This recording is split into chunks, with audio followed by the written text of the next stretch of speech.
Hi guys, so it's been a while since na nag-upload ako dito sa YouTube channel na to kasi medyo busy lang, especially sa school. May mga ginagawa rin kasi ako like kay business, mga ganon, kung ano-ano pa. So yun, and may bago tayong item ngayon. Ito siya. Ito siya guys, so tingnan nyo. Maliit lang siya pero bukas na siya guys kasi UP siya yung dumating. So binuksan ko muna, di ko pinaalis yung rider. Hindi, joke lang. Pagka-receive ko tapos tinignan ko lang siya kasi UP siya talaga. Pero yeah, tingnan natin. Pag binuksan nyo, ano siya guys. So alam nyo naman siguro kasi binas nyo na yung title. Pero ito siya. Siya yung E-Meet na 4K camera and tingnan natin kung maganda talaga. And pag napapansin nyo, wala akong camera dito sa setup natin. So maganda siya, lalo na pag mag-OJT na ako and for interviews, diba? So ito siya. This one. Nakita nyo?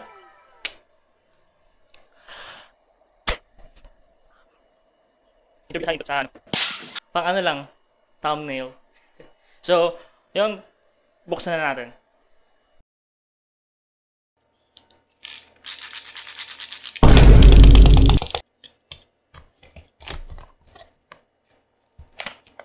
So guys, pinalitan ko na to kasi nasusugatan ako.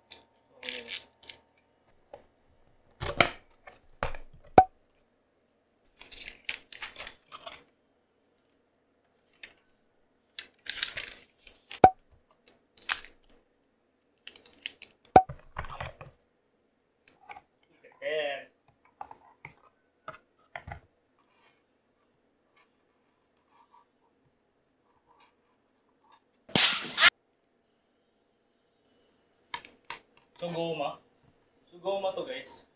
Goma siya, Goma. Para hindi magasgasan yung monitor natin. Kasi ilalagay natin ito sa monitor. I-place natin nila. And meron siyang nalagyanan guys na meron siyang nalagyanan ng yung thread dito para may stand. So hindi ko siya binili kasi wala na akong pera. Are you kidding me? So ito isasak lang natin sa computer natin. Yun. And meron pa bang sana kaya natin pa kami lang.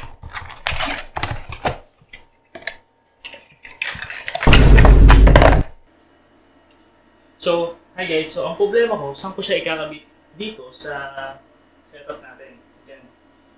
So, I think try muna natin ikabit dito. Or dito. Kita nyo ba? Dito. Yan. Try mo natin ikabit dyan, and tingnan natin. So yung process lang daw ng pagkabit nito is, i-hook lang natin, i-hook lang natin to. Ayan. I-hook lang natin to, tapos, dito, pagayin lang dito sa natin. I-hook lang natin to sa monitor, and ito na yung mag-shield. Ganyan. Para di siya mahulog. So yan. Testing lang muna natin. Testing pala. Testing. So, i-adjust natin konti. So, ganitong angle siguro. And then, yan. Ganyan lang. What? Pero ikakabit muna natin. So, yeah. Ang problem ko ngayon, guys, is kung saan ko siya ikakabit. Kung dito ba or dito. Dito or dito. Hindi kasi ako bumili ng stand eh. Ang pera. Pero kakabit muna natin. Hey guys! So natitilt pala siya. So tingnan nyo. Just yung angle. Kabit muna natin. So, balik ako. So, nakabit na natin. So, dito natin kinabit. Yan. Kasi, ayun yung feeling ko yung best na position sa akin. Mas maganda itong side na to eh. Kapag sa camera. Stop it. Get some help. Basta, Mas maganda dito sa akin, para sa akin lang, kaysa dito sa kabila. Kaysa dito, mas maganda dito guys. Ay wait lang, kabit muna natin pala yung ito. Tuloy muna natin to. Yan. Hindi ko pantay. Yan, perfect.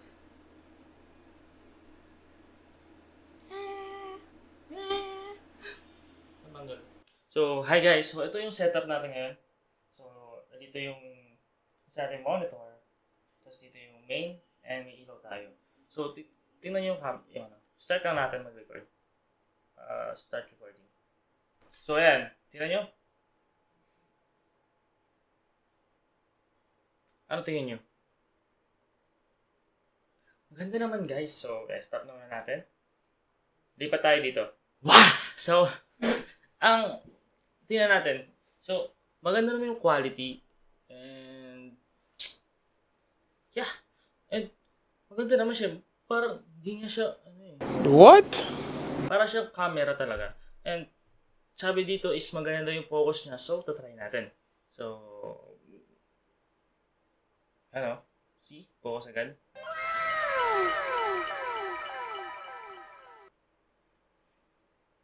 See? Damn! Mabilis nga talaga. So, ito yung kinagandahan sa webcam na to is 4K na yung resolution niya and dito is may autofocus. So, mabilis siya. So, tingnan nyo. Damn.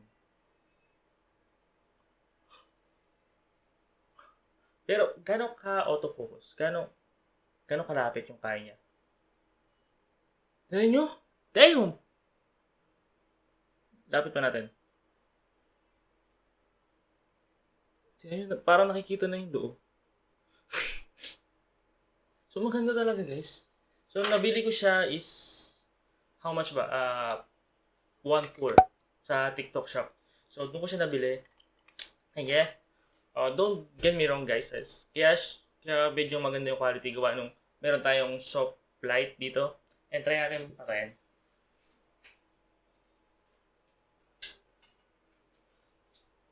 So, ito yung pag pinatay natin yung ilaw natin dito. And ito na yung magiging kakalabasan. And medyo ano siya.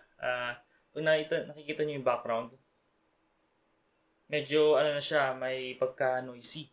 So, yeah, tas dito sa part na to is medyo exposed ba siya ng konti?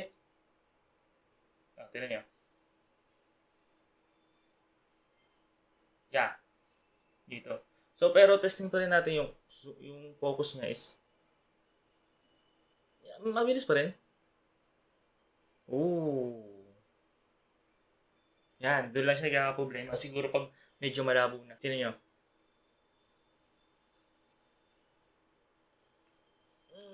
Medyo natatagalan lang. Pero okay na ito. Siguro. Ha. So, pwede na siya sa pag-livestream.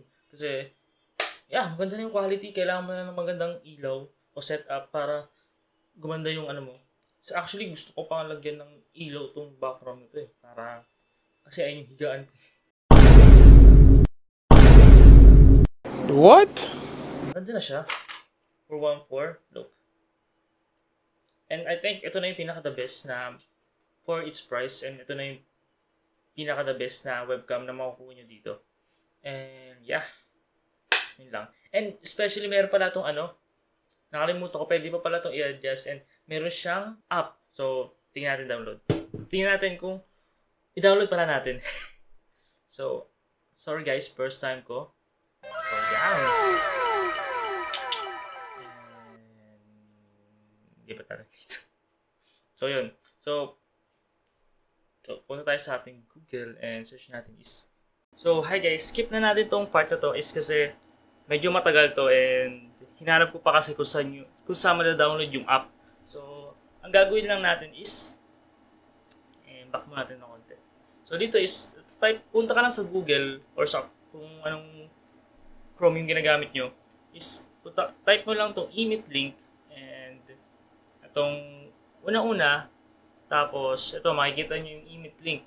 So, mamimili lang kayo kung ano yung ginagamit nyo, kung Windows ba or Mac. So, dito yung Windows is nakasupport siya sa Windows 10 and above. Tapos, sa macOS naman is nakasupport siya sa macOS 10.14 and above. So, yun lang.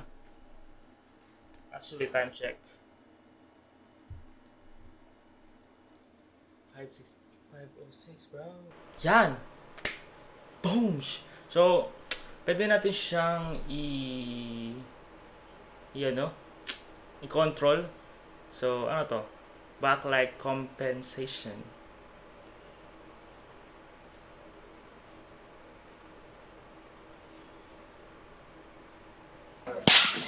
Pinapalinaw lang natin.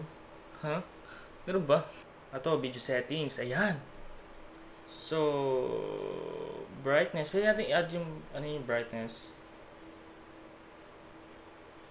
Okay. Yan, pwede pa lang balik. Contrast.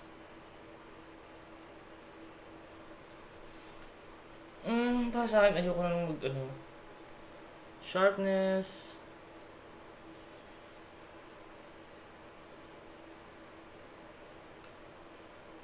Okay. Saturation.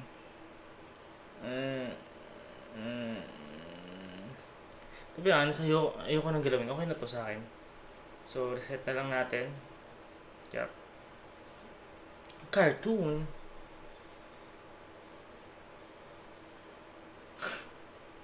What the fuck? Okay, black and white.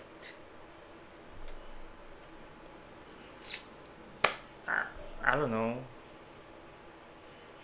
Customization. Pwede natin siyang 50 Hz. 60 Hz. 50 Hz. 60, I don't know. Ayun lang. So, pwede natin siyang i-flip.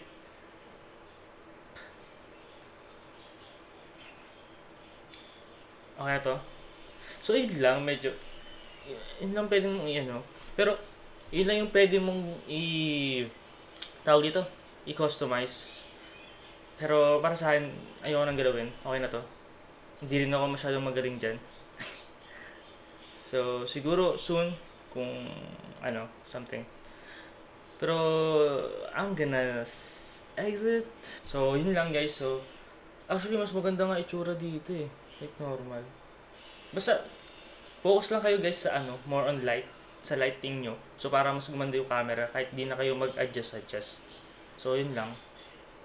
Hi guys, so dito tayo ulit sa review natin sa eMeet 660e 4K webcam. So, ang masasabi ko dito sa webcam na to is maganda siya actually. And very worth it naman yung price niya kasi 4K na siya and 1.4 lang, di ba?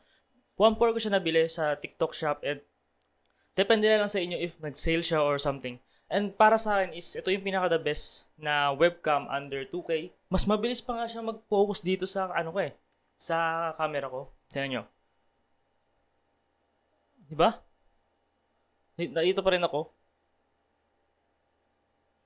Diba? Tingnan ko, papakita ko sa inyo yung video dong sa eMeet. Dang.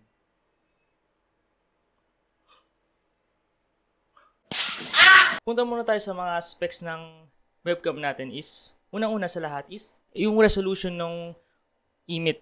So, actually, tama ba yung 4K ba talaga yung resolution ng eMeet? And, yeah, masasabi ko naman, nakita ko naman is yung 3840. So, ibig sabihin is 4K siya. And, pero doon sa video, nakita ko lang sa kanya is 1440p. Ewan ko pala kung bakit ganun. Pero sa camera naman is nakalagay is 4K. And, so, dito naman sa image sensor naman niya is nakalagay is yung 4 Mbp CMOS sensor. So, yun. And, yung field of view niya is yung 73 degree yung sakop niya. Ibig sabihin, yung sakop ng camera. Ganun kalawak. 73. And then yung autofocus niya is, dito talaga stand out yung camera na to is yung autofocus niya. So, sinabi ko nga is mas maganda pa tong autofocus nung eMeet kaysa dito sa camera ko. Ito yung low light correction. So, makikita nyo doon sa video is, pag dumilim siya, pag pinatay ko yung ilaw, is nagkaka-noise siya.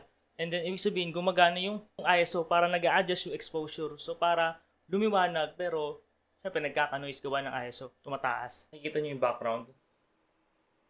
medyo ano na siya, may pagka-noisy. And yung meron rin siyang privacy connection. So, pwede rin siyang tanggal. Meron siyang dinidikit sa top and pwede rin siyang takpan or buksan for privacy nga, di ba? And punta naman tayo dito sa audio quality. Yung webcam na to is meron siyang dalawang microphone and left and right siya.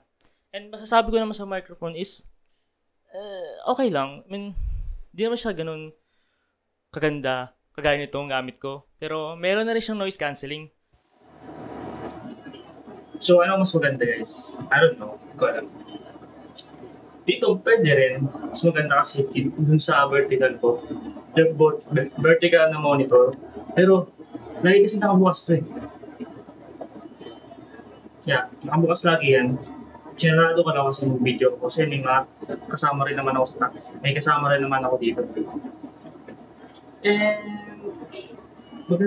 dito, pwede din naman siya dito. Sa side. Pero ayusin ko lang.